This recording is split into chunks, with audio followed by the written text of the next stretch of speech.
Hello, you wonderful people, and welcome to another episode of Not Too Comic Book. This being a show where I talk about TV shows that are adaptations of comic books. For today's episode, I'm going to talk about Invincible, Season 2, Episode 6. Another great episode. A lot of really interesting things went down in this episode, so let's break it down. So immediately picking up where the last episode left off, started off the episode with a literal bang, and it's like, alright, is someone going to step in, protect Rex? What's going to happen? Nope. Just gunshot, and then we move back to the Sequoid situation. I was like, that's wild. You literally left us on a cliffhanger there, cut back to it just to give us the next 5 seconds, and then switched over. It's like, wow. Because I think it's also, obviously it's week to week, so you're building anticipation like, oh my god, someone must step in at the last second. It's almost anticlimactic. It's like climactic of, yo, what the F? But also anticlimactic because you're like, oh, I was so certain someone was going to step in, right? Nope. Caught a bullet to the head. But staying on the Rex stuff, I was not expecting him to get up. I was like, what is happening? Because the entire time I think I brought this up last episode, I'm thinking like, is this a simulation? Is this all fake? There's like no way this is really happening, right? It's like, no, we're super in it. Like, Kate's dead, potentially Ray is dead, as we find out later on she's not, but we'll get to that in a second. Rex is snapping on King Lizard and beating the ever-living crap out of him. Justifiably so. It's like, you shut up, you shot me in the brain, I can't believe you did that. And by the time the people that work for Cecil show up, they're like, are you okay? He's like, nah, I'm fine. He's like, and they cut to the credit opening the title card, and then he passes out. Yo. I mean, depending on where the bullet lands, you can survive it, but it's like, wow, so Rex is alive, but then we find out Ray is alive. I'm like, okay, but still, I mean, 2 out of 3, wow, but also, man, Kate is dead. I was like, oh man, it's like, I thought Ray might be dead, but she's mangled and bad, but Kate seems to be the only death, and it's like, Jesus, that is rough, and that is brutal. Then you have the Sequoid situation, where they're handling that, they're kind of backed into a corner, Robot's trying to continue. Well, Rudy, is still trying to do his situation with the device. Luckily, Shapesmith was able to kind of act as like a tent, but that one couldn't hold up. And obviously, Eve's not in a position she's kind of. I think because she's out of it, she's not able to She's probably drained herself too much. She's probably pushed herself too much, so she can only make a small barrier to protect her and Rudy, and even that can only last so long. So now it's kind of almost a game of hot potato, like the Gauntlet in Endgame. All right, one of us has got to get close to Russ and activate this device, but Immortal wants to do it, but then Mark pushes him out of the way. He's like, yo, I'm stronger than you and I'm faster than you. We both know it. He's like, all right, don't fail. So doing their thing, getting as close as possible, activating the device. It's like, yay, we won, except Eve and Rudy got possessed, and you're like, crap, but luckily enough juice in the device, it doesn't kill them, it's just stunning them enough so they release their host. So it's like, cool, we got to get out of here. We sectioned off the Sequoids all in one spot, and the Martians are like, cool, I'm glad you saved us all, but Shapesmith has to stay here to stand trial. It's like, well, what would his punishment be? It's like death. And Mark's like, I understand. Hard cut to them all leaving on the ship together. I love it because it's played just like episode 4, which was the Mars episode last season, where Mark says something. They're like, okay, these humans, we have to put them to death, and it's like, okay. Hard cut to them all, him escaping with the astronauts. I love that they played it the exact same way. Obviously, it's the symmetry there is just beautifully done. Mark, luckily out of anyone, has the easiest time. I don't know I think Immortal's the same way, because we see later on he comes into space, but once again, Mark is stronger and faster. I don't know how much experience Immortal has going up into space or not. Mark's done it enough, but he destroys the Martian ships and comes back. Then you also have that weird moment where he's kind of him and Eve are hugging and stuff. It's like, oh, he's like, I was taught by the best. I'm like, right. Once again, I'm not well versed in the comic book. I know some stuff because you're gonna stumble across some.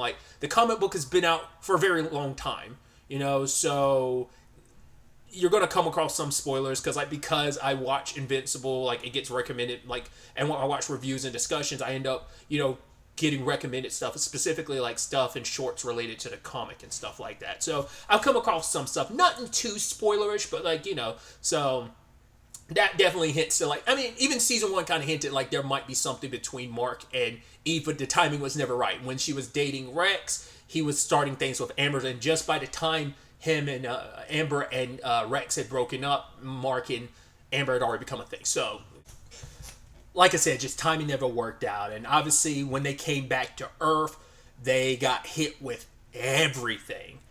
They find out about Ray, they find out about Kate, they find out about Rex, and then you see Immortal, and it feels like, oh, when you see Immortal there with all of Kate's bodies, you're like, that doesn't seem like, I mean, even if it was a fling, it still would hurt. You're like, oh man, someone you were having a thing with hurt, but like, even at a moment, I didn't, because I wasn't thinking like it was I thought previously like, oh, maybe it's just a hookup and it's a fling. Like, because we never got Immortal's side of things, we always got Kate's side of things, and we know how important it was to her. But in that moment, I was like, oh, it meant something to him too, especially at the funeral when he talked about Kate. You know, it's like, oh, she hated the rain, and it's beautiful. I get, once again, symmetry or whatever, but like a couple episodes back, Kate commented on the fact is the reason why she really connected with the Immortal was because he's the only person she knows that's died as many times as she has. And he connected on that. I was like, right, this relationship wasn't one-sided. He felt it. He really connected with her. And it's like, right, she was a kind person. And even brought up like, this is our first time hearing about it. So it isn't just Monster Girl who's cursed. It's also Kate. Apparently her situation's a family curse as well. There was a dude we saw in season 1 of the show. There's a dude who could duplicate himself that was in a prison. I think I heard someone reference him as Kate's brother, but nothing in the show actually said that. But knowing like her situation is a family curse, and even saying like, right, she was very optimistic. She believed in the good of the world, even when the world killed her over and over and over again. Because once again, they're not fakes. All those Kates are real Kates. So every death mattered. Every death was felt. You know.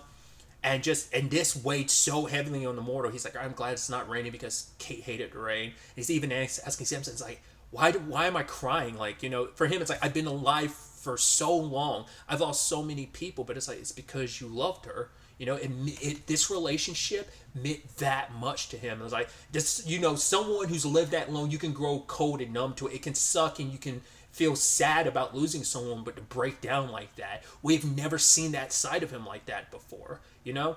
Because all we've seen is him being driven by anger for wanting revenge against Omni-Man, but to see him heartbroken about losing someone, like, we never got to see him really experience that with the Guardians because he was just so filled of rage against going after Omni-Man. But like, to see him break down the way he did with Kate, like, shows how much that relationship meant to him. And it was just this beautiful moment, you know?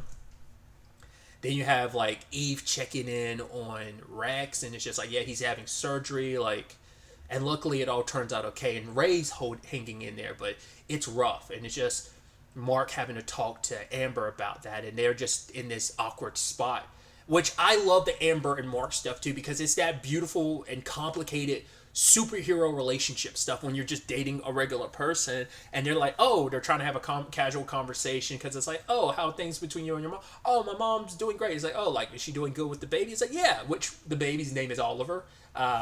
It's like, yeah, we can't just keep calling him Nolan's alien baby, but it's like named after, I'm assuming, Debbie's father, because it's like, oh, you named him after Grandpa. I mean, I doubt you name him after any pretend family Nolan might have.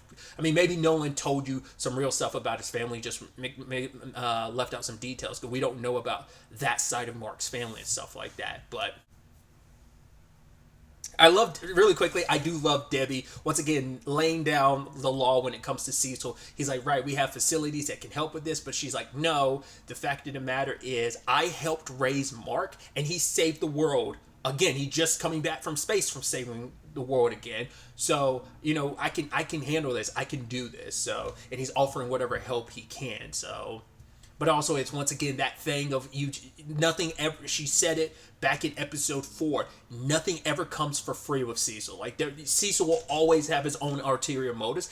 I think there is a genuine element of, I do care about you, Debbie, I want to care, but we also know he's looking for a means of taking out Viltrumites. It's like, this could be a perfect opportunity to test stuff out on someone without there being too much of an issue, and we did it on Mark, it'd be too much of a complication, you know, and it's like having another Viltrumite kind of serving Earth's interest, like Mark Mark still kind of like runs wild and kind of not runs wild, but kind of does his own thing. But if you can indoctrinate him from a young age, and be like, oh, put Earth's best interest first, like kind of like let us be your guiding force, like you could never have to worry about a Nolan repeat type of situation. So, like I said, I brought it up last episode too. Like Cecil constantly is in that gray area of like there are some good intentions, but he also always has his ulterior motives in the grand scheme of things.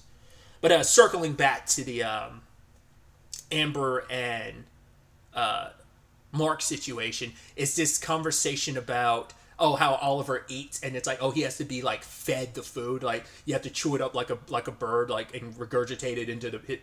I mean, I doubt Debbie does that. Maybe she just like chews it up and then puts it on a plate for him to eat, or puts it on a spoon for him to eat, whatever the case may be. It's kind of like, that's wild. Yeah, apparently like they don't have Thraxans don't have the enzymes to break down food the way humans do. So, but it's kind of like, things are kind of awkward. Yeah, it feels like a first date. Yeah, like a bad first date.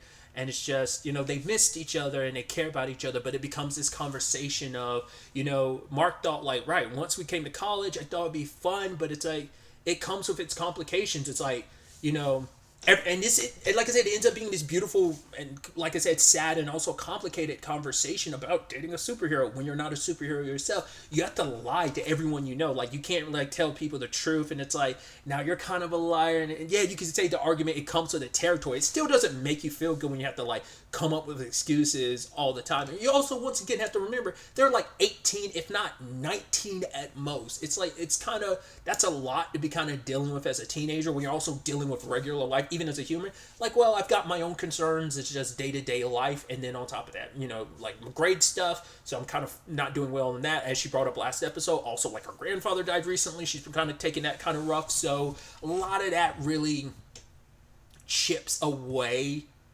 and it complicates things. And it's like they thought things would be less difficult. We have summer college, so much freedom. But it's like, Mark, it's like, things have gotten more complicated for him since coming to college because he's got even more on his plate. His life is not simple. It's complicated. Even an average superhero has a complicated life. Mark's life is even more complicated potentially than average superheroes. So it's like, it's a lot. And I thought it was interesting that later on, Mark is going to different people for advice. We didn't hear the conversation, but he talks a little bit with Rex, which Rex has had an epiphany because he's like, dude, I suck. I had my life flash before my eyes. And he's like, I get it. It sounds so cliche. He's like, even I thought it was bullshit. But my life flashed before my eyes. I didn't like what I saw. He's like, the way I treated every girlfriend I ever had, Eve or Kate. He's like, dude, why didn't I treat Kate nicer? And now it's too late. It sucks that it took taking a bullet to the brain to make me realize how much of a... He recognized, he's like, I'm an asshole. Yeah. You can say that and believe that. But it's like, I really did not realize how much of a piece of shit I was until I died. Like, it puts things in perspective for you, And so Mark kind of confided in him about the complicated things between him and Amber, and obviously Eve's there dropping off. Apparently, Rex is really, really into home decoration stuff, so that kind of got brought to him, and Eve is kind of hearing like, Amber and Mark aren't in a great place, which, Eve is...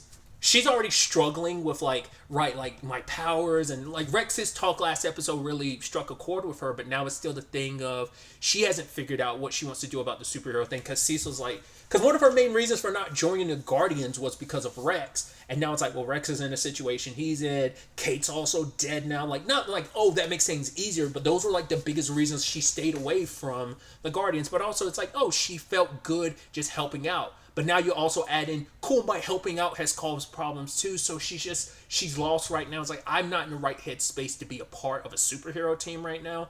So I'm assuming she will eventually join the Guardians again. And it's also like, Immortal's not in the right headspace either after losing Kate. So that's another concern as well. So it's like, the Guardians are in rough shape right now in the aftermath. They're like 3 members down. 2 are at least alive, but in pretty bad shape. And they lost 1 in Kate. So... they could use the extra firepower from Eve, but like she's like, right, I'm not like in the right headspace either to be doing the superhero thing. And I love the cut back and forth between her talking to Amber and Mark talking to Art. It ended up, like I said, it's such a... I love that conversation so much, because I think a lot of the concerns people like like had an issue with it. Like I once again, I made a whole video about me being in defense of Amber. I made a short about it, but obviously that's only like a fraction of the conversation I had. But like I made my points about it. You can watch the video if you care about it. It's literally, the video's title was in defense of Amber and Lois, because I also talked about Lois Lane from the My Adventures with Superman animated series. But either way, they brought up such valid concerns because their perspectives isn't just about their own feelings, it's also about the other person. They're being sympathetic and trying to do what's best for the other person. Like Amber bringing up that point of, it's like, I don't want to be the asshole that's like, spend more time with me, you got to save the world. I mean, especially Mark understands that. He's like, me and my mom, like, he's like, I'm literally putting Amber in the same situation my dad put me and my mom. He's like, we didn't want to complain because we didn't want to seem the assholes. It's like, hey, he's out there saving the world. Who are we to ask for more than that? So we just accepted it. But it's like, that comes with its complications. And then also Amber's like, yeah, like, even because the whole conversation became about, well, what about, the time you do spend together? Like, that should count. It's like, yeah, but Amber's like, when I'm together with him, like, it makes me feel guilty because, like, the time he's spending with me, he'd be out there saving so much. I'm like, dude, these are some great conversations. It's sad as shit, but it's like, there's so much heaviness to that, and there's realism to it. Yes, we're talking about a very hyperbolic situation of superheroes and stuff like that, but it still can be applied to real-world relationships of that work-life balance, and can you even really have one, especially in such a heightened position as a superhero? It's like, how do you make that work? Superman and Lois is a show that I think has done a really great job of balance, like showing you that superhero family life. I think really balancing that I think that show really is a great representation of that. Because all the superhero shows have kind of done that, like, balancing, but I've liked the most with because that one's like, you're literally doing it with, like, you have a wife and 2 teenage sons, like, and how complicated that balancing act can be, especially with where that story has gone over the years and over the seasons. So, but either way, and I just felt that so much of, like, oh, Amber feeling that way, and it's just, they really like each other, they care about each other, because even Eve had talked about her time with Rex, and it's like, he was her first serious boyfriend, and he wasn't always bad. There were good times, but then he would cheat on her. It seems like him cheating with Kate, the way she talked about it, didn't seem like that was the first time. She just let so much of the other cheating slide until the Kate thing. The Kate was a final nail in the coffin of just like, I've had enough of your bullshit. So that was kind of like the final nail in the coffin there. But it's like, right, the lying is what she really was hurt by. And Amber was like, yeah, I know that. Like, when Mark was lying to me when I was figuring stuff out and he was still lying to my face, that pissed me off. But then it's like, I thought we were in a good spot afterwards, but now it's like things are just maybe not even just as difficult, because once again, it's like, now Mark's not the one that's lying. I am. I have to lie to everyone. They're like, oh, Mark's doing this. It's like, it's a lot. She'd even brought up the fact is she had talked to Mark about it. She doesn't really have anyone she can confide into, because, like, even William, it's like, well, William's not really my friend. Like, we're friends, but, like, that's Mark's best friend. So it's like, I became friends with William through, like, our relationship, So same thing with Eve. It's not like she was tight with Eve. She became tight with Eve because Mark's tight with Eve. So it's like, no, none of your friends are my friends, but, like, they're more your friends than mine. And any of my friends, I can't really tell them about any of this stuff because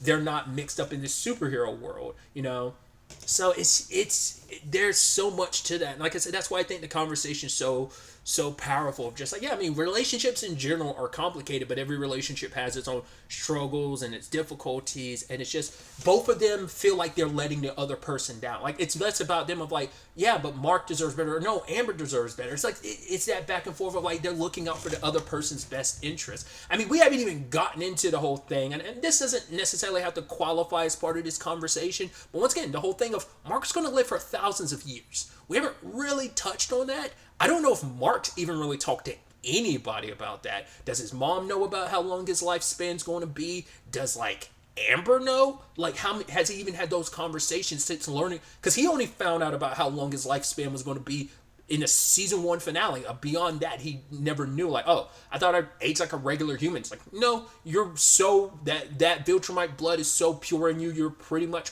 almost full-blooded. So you'll live for so long. So, once again, it can pertain to this conversation, but it doesn't necessarily. It's not necessary because it's still a thing of, hey, you can grow old with someone, even if you're aging at a slow rate. They're aging at a you can still grow old together. That's one. But this is where they are, and just like I said, they should be enjoying life. And just Mark doesn't want to hold Amber back from having a life and being with someone who can be understanding. You can be open with it. You don't have to lie to the people around you because it's like, yeah, like you can't really. You always have to come up with excuses why Mark's not here, and it's just that just. It can be a very isolating and lonely feeling. We even see later on in the episode, she's at a party and she's going to text him, I miss you, and she just doesn't. And she's just in the corner because it's just like, because anyone she talks to is like, oh, where's your boy? Oh, Mark, oh, where's your boyfriend? It has to come up with a lie. It's like, it's always going to be a part of some conversation of like, oh, are you dating anyone? It's like, yeah, I am. Oh, who's your boyfriend? He goes to this college too. You know, there's always going to be something, you know? You're always going to have to come up with some lie. And it's like, that's pretty, once again, pretty rough for anyone in general, but we're also talking about teenagers in college, dude. You know, so I think that hits even different, you know, handling it as a teenager versus handling it as an adult. Because even adults would struggle with that. I mean, once again, like Mark brought up how him and Debbie felt about it. They kind of swallowed their pride and accepted it, but it's still like, yeah, that doesn't mean it doesn't suck on some level, you know? I mean, despite everything, it did work out for the most part for Nolan and Debbie, but you also have to go, well, to be fair, so much of their relationship was a lie, too. So it's like, fuck, you know, it's not the greatest example to pull from. So, Art and Eve's point was, when it was all said and done, is at the end of the day, you need to, why are you talking to me? You should be talking to your partner. Go spend time with your girlfriend, spend time with your boyfriend, and talk this out. And they didn't have opportunity to talk in this episode. Because there's so much. First and foremost, Debbie has a new babysitter, which I love that she got rid of the previous babysitter, Helga, because she's like, oh, I know you're an operative sent by Cecil, but it turns out she wasn't, because the real operative showed up being like, hey, I work for Cecil, I know, but, you know, I'm well informed of everything, and Debbie's just kind of like, come in. Which also, the character, she's the babysitter, the nanny, April, voiced by Clarissa Flockhart. Which superhero connection wise, if you ever saw the Supergirl TV show, she's the one who played Cat Grant. So it's just kind of a fun superhero tie-in that regard.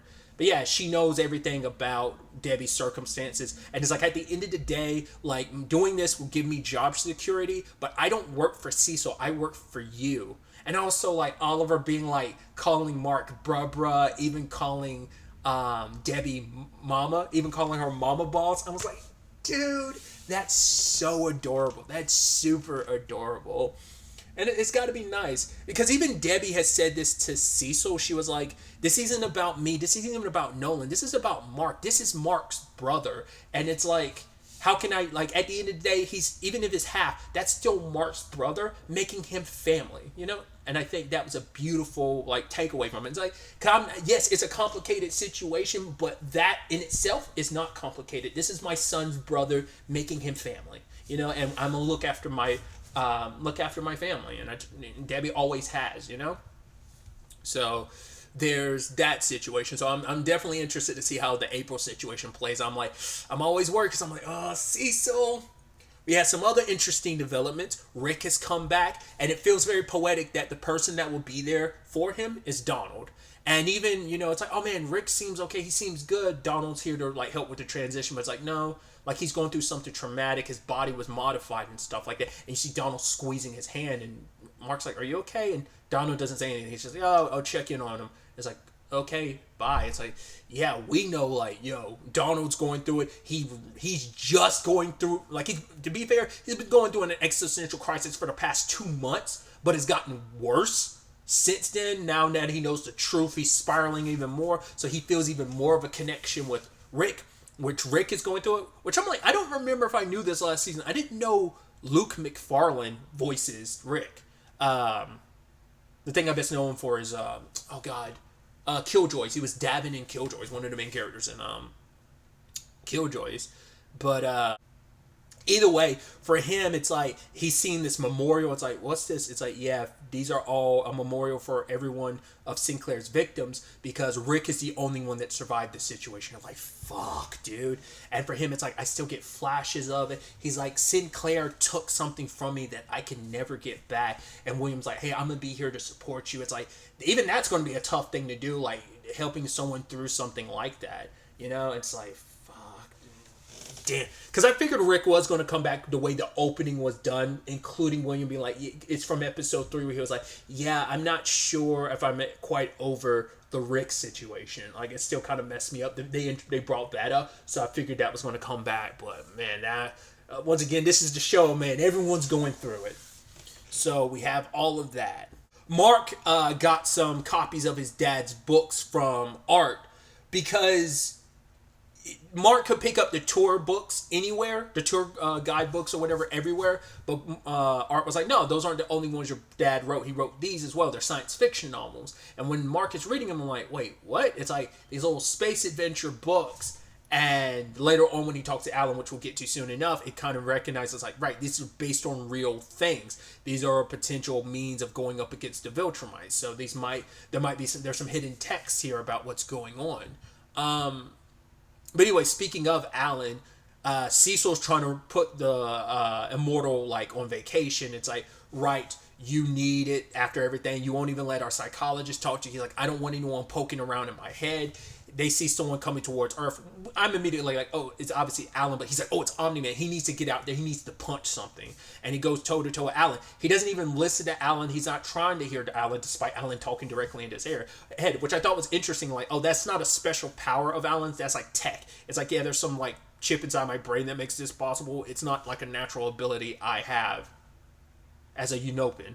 But either way, they're duking it out a little bit, and then ultimately, I love that he's like, yo, I'm not trying to hurt you, dude. And then it's like, oh, you hit me in the eye. He's like, all right, now that hurts. It's like, to be fair, Alan's got some recent trauma related to his eyeball, so like, you doing that would piss him off. But luckily, Mark showed up. What I also love that it's not a dual-way communication. Like, Alan can hear the people talking. He can hear Immortal. He can hear Invincible, but Invincible and Immortal can't hear each other, so... And I love that he's like, yeah, he called, like, Mark says, I'm a friend, and I'm practically the king of space, so you have to kind of treat me like that. I was like, look at you. And Mark wasn't reacting, but I was like, oh, yeah, right, because, like, I guess maybe it's like a two-way thing where, like, Mark can't hear what Alan is saying, because, like, it is a two-way thing of, like, right, I can't connect you two together, but, like, I can only communicate with one person at a time, so while he's talking to Immortal, Mark can't hear anything Alan's saying. It seems like that's how it works as well. So, but Immortal kind of felt bad. He was like, right, I'm sorry. I thought you were someone else. And it's like, oh, he's acting like a douchebag. It's like, you had that on this planet, right? And it's like, yeah, it's like, what's up with him? It's like, yeah, his girlfriend recently died. He's like, no, I feel like like a huge asshole, a douchebag. It's like, once again, I'm making this reference, but you guys have douchebags on your planet, right? It's like, yeah, we do.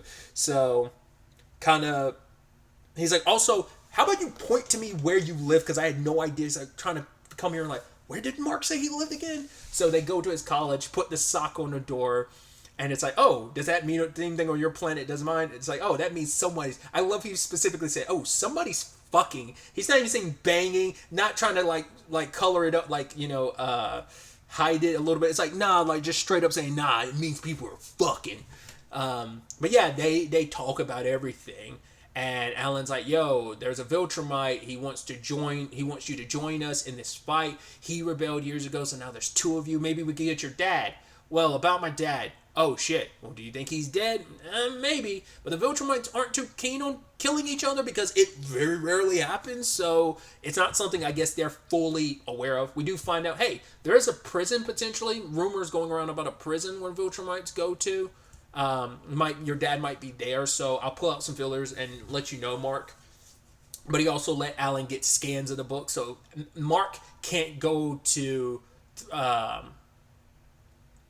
Thetis in them. But to be fair, it's also like, wait, it's not even just, it's the amber of it all. It's like, we're in a weird place, plus my mom is looking after my half-brother. I can't be away again. I was already in space back to back. And now it's like, who knows how long I'd be gone. Like, so much can happen while I'm gone. It's like, yeah, this is about the Viltrumite stuff. And he's even saying, like, right, when it's time for the real fight, I will be there. You can count on it. So then we had the ending where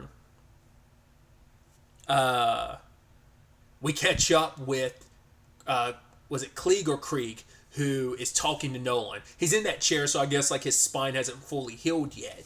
But the point is, like, before a Viltrumite faces death, it's like you have to be in recovered from whatever you're dealing with, because you have to stand with honor and pride, even though the thing you did to be in this position to be put to death is devoid of it. You still have the right to stand proud as a Viltrumite and have pride in it.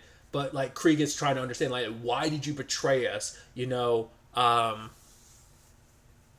won't even talk to him, and it's like, what on that pitiful planet made you weak? You were the strongest of our warriors. Like, how could you betray us like this? And so Nolan can only probably take it for so long, because obviously, like, he smashes his fist into the ground. His strength is still there. It's just a matter of he's probably gonna wait till he's fully healed, and then he's gonna probably like, nah, I ain't gonna take this shit lying down, you know, because it's like, yeah, you were one of our greatest warriors and you betrayed us. I wonder if home dude, everyone refers to him as Steve Harvey because he looks a little like Steve Harvey, the Viltrumite from Thraxa, like the one that survived. Like, you know, what about him? Like, last time we saw him, he was getting toted away after, you know, having his guts spilled out. So is he dead? Is he going to be recovered and coming back? We'll have to see. There's another little plot thread that's kind of been stringed along this season. We saw it a little bit last episode. We saw even more this episode, that Rudy was like, right, I was kind of freaked out about the situation of how the secoid inside my head. But it's like, at the end of the day, it all worked out because I'm okay. Like, I was able to control my fear. And he kind of talks to Monster Girl. He's like, hey, I can. She's like, no. He's like, I was just trying to. She's like, no. Like, leave the conversation alone. It's like, once again, like, I'm not a project for you to work on. I'm not something that you can fix. I'm not, like, us being together is one thing, but that doesn't give you the right to try and be like, oh, I'm going to do this, I'm going to do that, I'm going to fix you, I'm going to make everything great. It's like, it comes from a good place, but Rudy kind of doesn't always, I don't think he has the emotional intelligence sometimes to kind of read the room or fully understand and comprehend. He's, you know, they're like, I mean, the reason why he connected with Monster Girl, because he felt like, right, we are so much alike, but he's also like he's so in his head about things, or how he would handle it. He's coming at it from a scientist point of view rather than like a human point of view sometimes, I think. And it's like, right, Monster Girl is entitled to feel the way she is, but it's like, once again, I don't, you know, just because you're my boyfriend, like, no, not even really a boyfriend, just because we had feelings for each other, we've been on like one date, it doesn't give you the right to kind of make assumptions and kind of make decisions for me on behalf of my circumstances, you know?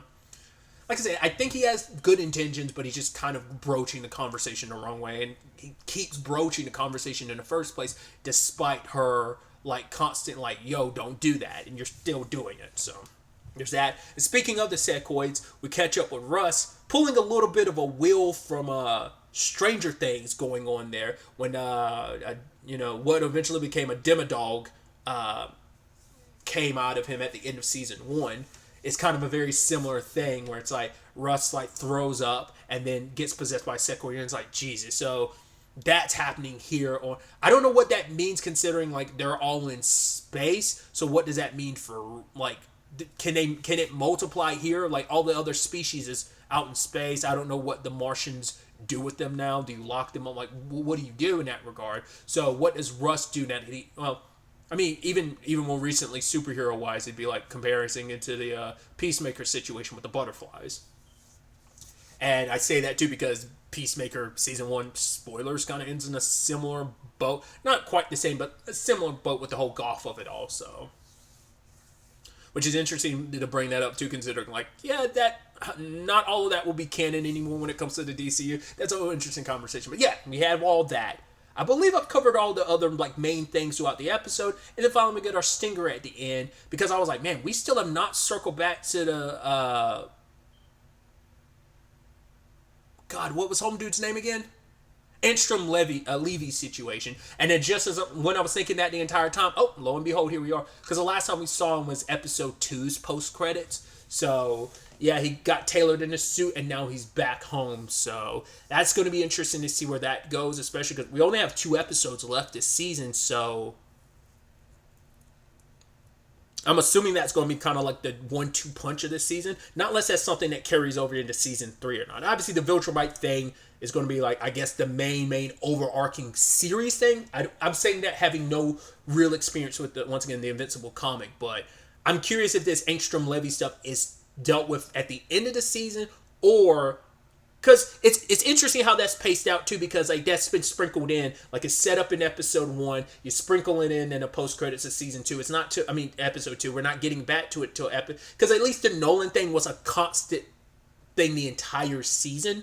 Finding out, like, oh, what's he up to? He's acting weirder and erratic and trying to understand him. Versus, like, the Langstrom Levy thing has just been sprinkled in. So I'm curious to see, like I said, if it gets resolved in the next 2 episodes. It's not going to get resolved next episode, but it's going to be probably the 1-2 punch of episodes 7 and 8 on top of everything that's going on with, like, the more, like, character drama of it all. But also, like I said, will it carry over to season 3? We'll ultimately have to wait to see where the penultimate episode of the season, as well as the season finale, takes us. Obviously, it's going to be week to week, obviously, but, like, I'm just saying, if it ends up being the 1-2 punch, I'm thinking it's going to be. But either way, that's really all I wanted to talk about. Till the next time we meet, be happy, be safe, live life to the fullest, and enjoy it. Good day, and goodbye.